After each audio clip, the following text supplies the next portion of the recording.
Viewers, এই মুহূর্তে যে নতুন ওয়ার্ডটি নিয়ে আলোচনা করব সে ওয়ার্ডটি ইমপ্রেগনেট।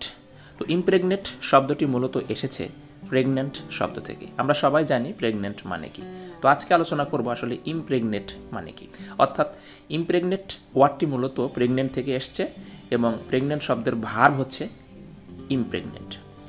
এখন এই ইমপ্রেগনেন্ট শব্দের কিছু সিনোনিম বা প্রতিশব্দ বা বিকল্প শব্দ জেনে নেওয়া যাক। শুরুতেই দেখুন, fertilise, saturate, fill up, replenish, fruitify, enrich, fecundate, infuse।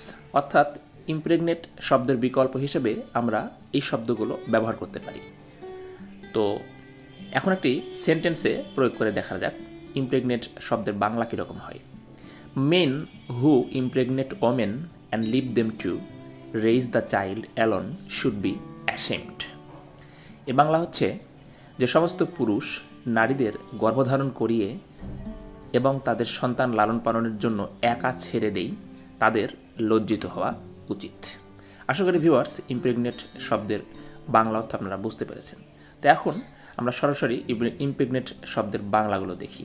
দেখুন, ইমপ্রেগনেট শব্দের বাংলাগুলো হচ্ছে গর্ভবতী করা, গর্ভধারণ করা, ফলবতী করা, পরিপূর্ণ করা, নিষিক্ত করা, অন্তঃসত্ত্বা করা। অর্থাৎ কাউকে ফলবতী বা গর্ভবতী বা অন্তঃসত্ত্বা করার ইংরেজি হিসেবে আমরা ইমপ্রেগনেট শব্দটি ব্যবহার করতে পারি।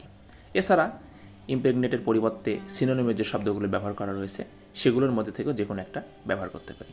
আশা করি ইমপ্রেগনেট সম্বন্ধে আপনাদের ধারণা ক্লিয়ার হয়েছে। ধন্যবাদ।